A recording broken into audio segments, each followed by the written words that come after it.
성령의 역사라는 제목으로 함께 은혜를 나누겠습니다. 세상 사람들 중에는 돈이면 무엇이든지 다 할 수 있다라고 생각하는 사람이 더러 있습니다. 사실 돈으로 할 수 있는 일이 참 많기는 합니다. 그러나 돈으로 안 되는 일이 있습니다.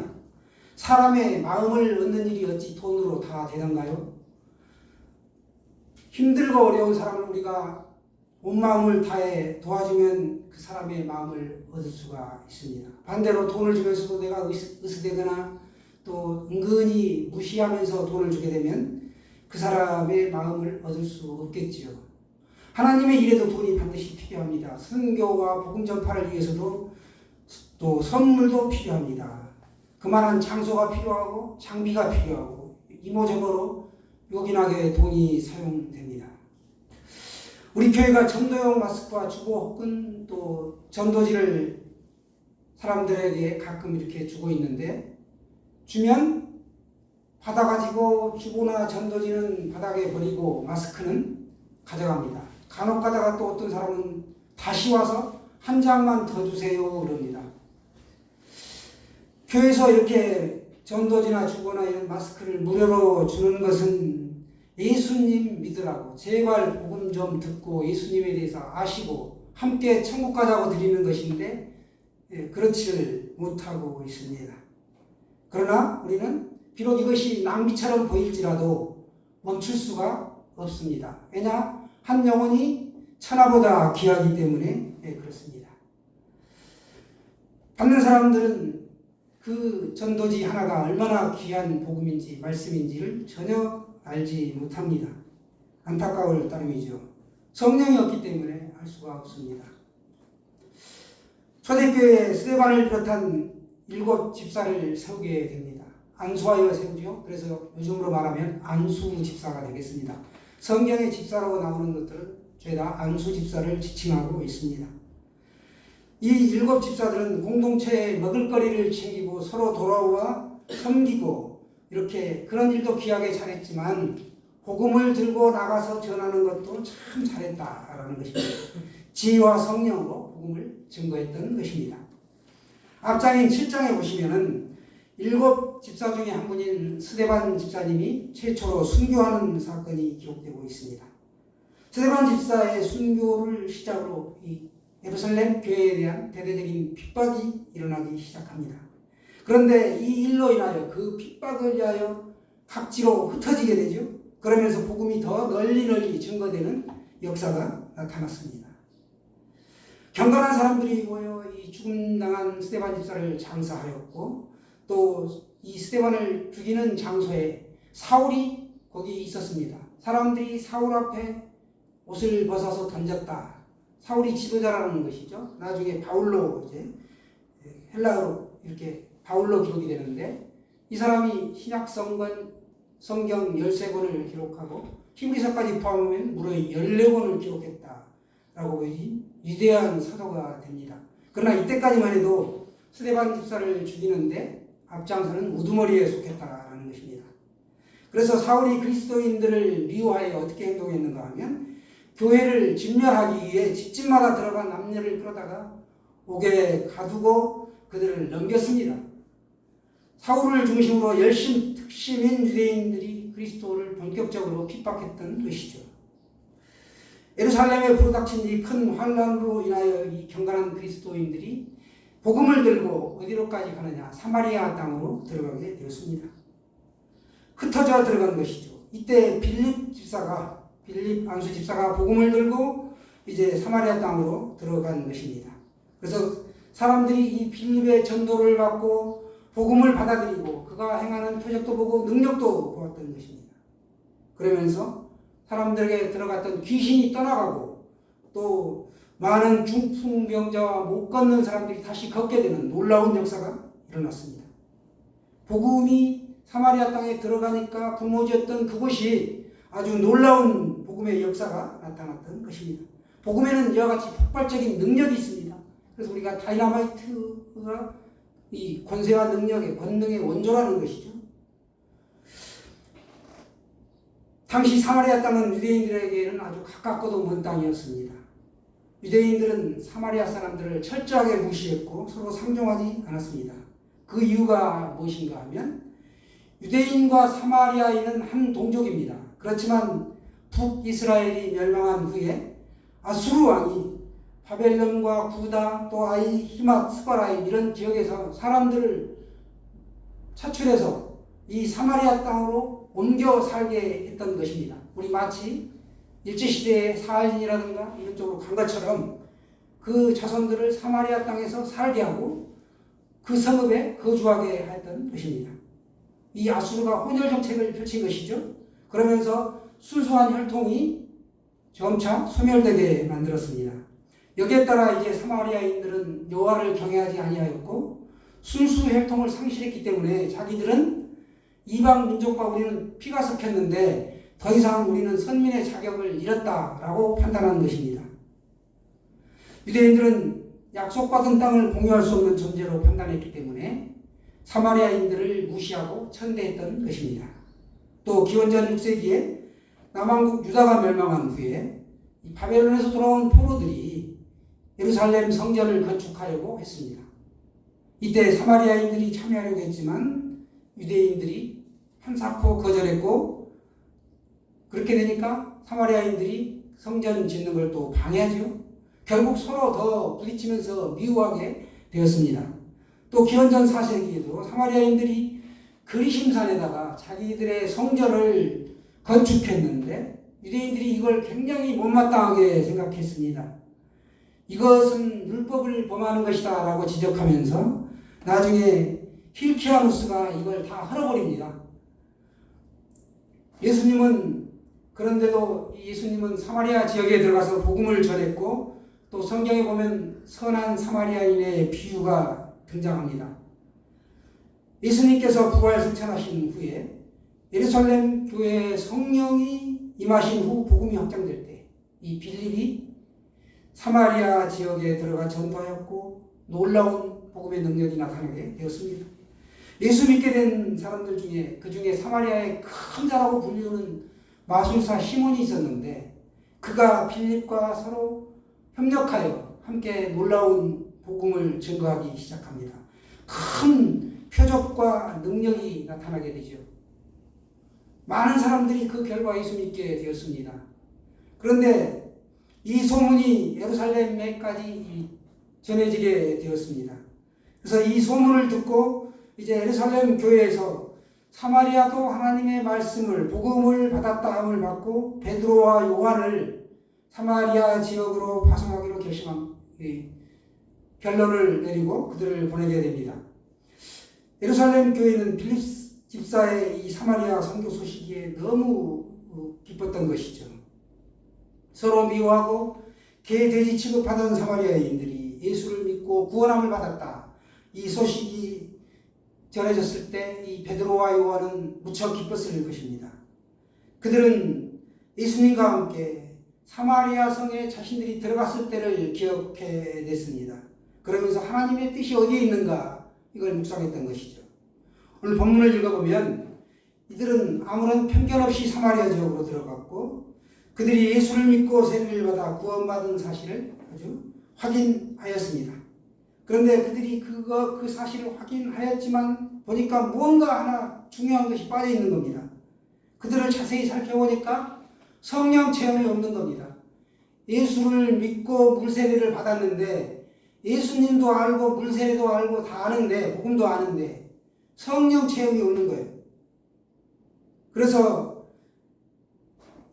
우리가 보통 성령 체험이 없다 하면 성령 세례라고 일반적으로 이렇게 표현하는 교회도 많은데 이게 참 착각하기 쉬운 것이 예수님을 내가 마음으로 구주와 주님으로 모셔드리면 내 안에 성령님이 내주하시는 거죠. 성령님이 와 있는 건데 모르는 거예요. 본인이 와 있는데도. 그게 밖으로 나타나야 이제 체험을 하고 충만해지는 거죠. 나아가서. 그렇게 되는 건데 여기 보시면 물세례를 받고 예수님을 구주와 주님으로 모셔드렸음에도 불구하고 성령이 있다는 사실 자체를 그들이 모르고 있었다라는 것입니다. 고린도전서 12장 3절에 보시면 또 성령으로 아니고는 누구든지 주시라 할 수 없느니라. 성령이 아니고는 예수님을 주라고 말할 수가 없다라는 것입니다. 구원을 받은 것이죠. 그럼에도 불세례라고 하는 이 성령 체험이 아직 그들에게 없었다라는 사실입니다. 이에 베드로와 요한은 사마리아 성도들에게 너희가 성령을 받으라라고 강력한 메시지로 설교를 합니다. 왜 성령 체험이 중요할까요? 우리가 능력 있는 삶을 살기 위해서는 성령 체험이 반드시 필요합니다. 이 세상이 얼마나 험악합니까? 이 험악한 세상에서 내가 예수 믿는 사람으로 능력을 행하며 승리자의 삶을 살려면 반드시 성령 체험이 필요합니다. 그리고 성령 체험을 한 사람은 어떻게 나타나는가?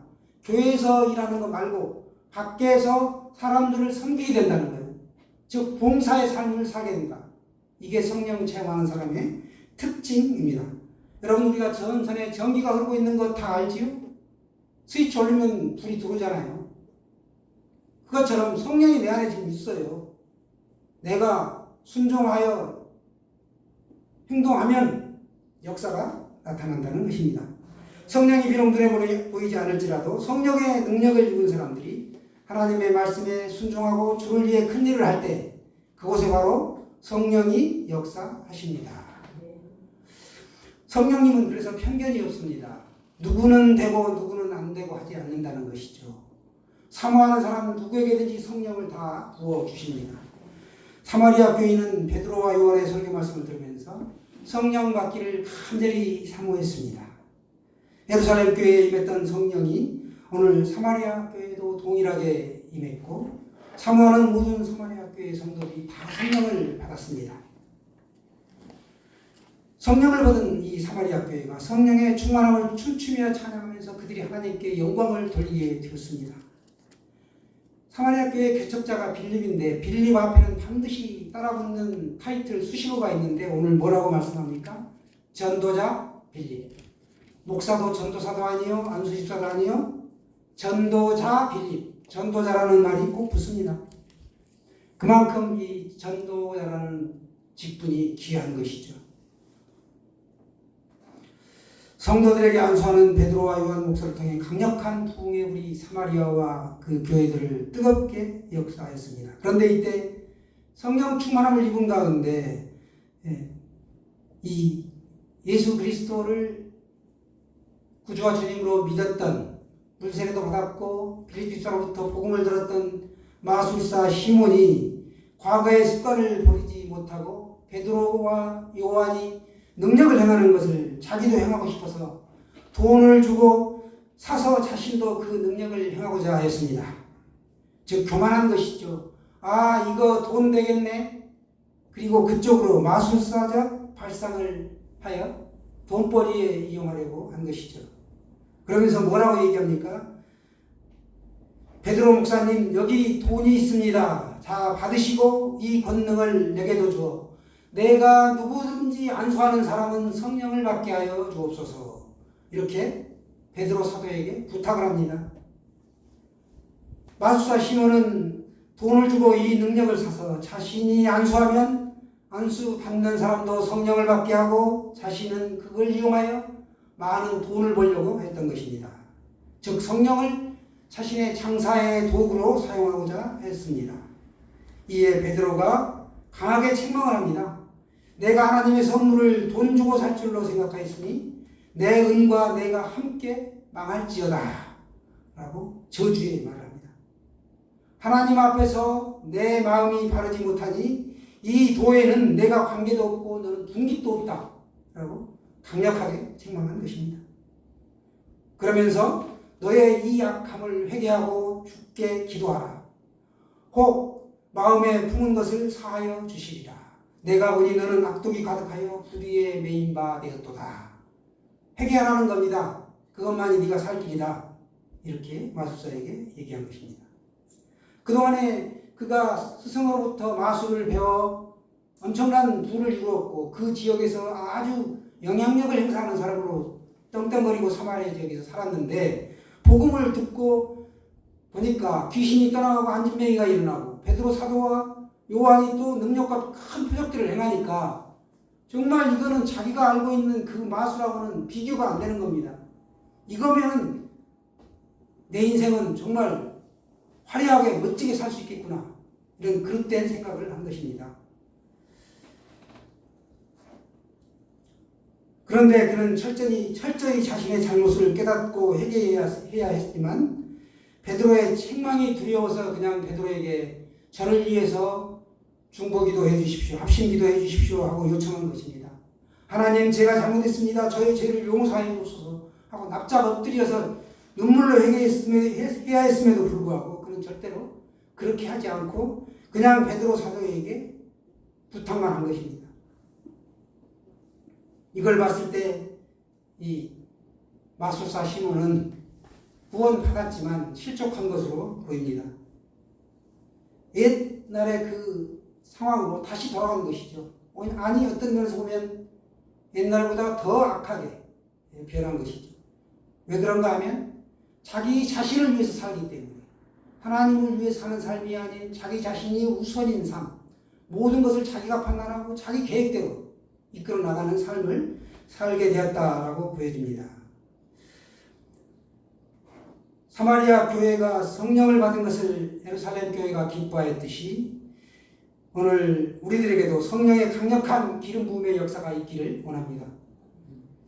전도자 빌립 집사는 주의 말씀에 늘 깨어있는 사람이었고 주님의 지상명령이라고 하는 사도행전 1장 8절 말씀 우리 다 암송하고 계실 텐데 그래도 한번 같이 볼까요? 8절 말씀 사도행전의 주제 말씀이 되겠습니다. 시작. 오직 성령이 너희에게 임하시면 너희가 권능을 받고 예루살렘과 온 유대와 사마리아와 땅끝까지 이르러 내 증인이 되리라 하시니라. 아멘. 오직 너희에게 뭐가 임하시면? 성령이 임하시면 너희가 무엇을 받고? 권능을 받고 권세한 능력을 받는다는 거예요. 그걸 받고 예루살렘 지역과 더 나아가서 온 유대와 사마리아와 땅끝까지 이르러 뭐가 된다고요? 내 증인이 된다. 죽음까지도 두려워하지 않는 복음 전도자가 된다라는 사실입니다. 내 입으로 하려고 하면 거꾸로져요. 안 돼요. 성령의 능력을 충만히 입어야만이 충만한 가운데 성령이 나를 이끌고 가는 거예요. 부지부식하게. 굉장한 그 성령의 역사를 우리가 다 체험해 보신 줄로 믿습니다. 성령이 아니고는 우리가 이 자리에 예배드릴 수 없죠. 성령님이 이 자리에 우리를 발걸음을 인도하셨고 세상의 모든 분주한 것들을 다 교통정리해 주시고 예배드릴 수 있도록 이 자리에 오게 하신 줄로 믿습니다. 주 안에서 사랑하는 여러분, 우리 이 전도자 빌립 집사님은 사마리아에서 이렇게 큰 복음 전도의 기쁨을 맛보았고 능력을 행했고 또 성경에 보면 큰 권세를 가졌던 에티오피아 내시를 내시에게도 그리스도를 증거하는 사람으로 쓰임받았습니다. 주 안에서 사랑하는 여러분, 예수 그리스도 교회도 이 전도자 빌립 집사처럼 자신의 이름 앞에 이 전도자라는 타이틀이 붙을 수 있도록 정말 일평생 쓰임받기를 원합니다. 우리가 그래서 이 빌립처럼 사마리아 지역을 넘어서 예루살렘 교회 출신이지만 온 유대 지역을 훑고 사마리아로 가서 그 다음에 땅끝까지, 요즘 우리가 땅끝 하면 이스라엘이라고도 하고 저 북녘 땅이라고도 하는데요. 땅끝은 상징적인데 우리가 갈 수 없는 곳, 그곳을 말하고 있습니다. 언젠가는 갈 수 있겠죠. 북녘 땅도 자유롭게 왕래되고 또 이스라엘도 복음이 태동했지만 복음화율이 0.2% 1, 그 정도밖에 안 됩니다. 우리가 복음 들고 전진하는 교회 되기를 사모합니다. 우리들이 익산 땅을 넘어 전국으로 복음 전하는 자로 쓰임받게 해달라고 기도하시기 바랍니다. 벌써 2023년 5월 우리가 마지막 주일이 되었습니다. 예수 그리스도께 성령의 강력한 역사가 일어나는 기적의 현장이 되기를 사모하고 또 여러분이 충성과 헌신을 다하여 일하는 성도 되시기를 주님의 이름으로 축원합니다. 아멘.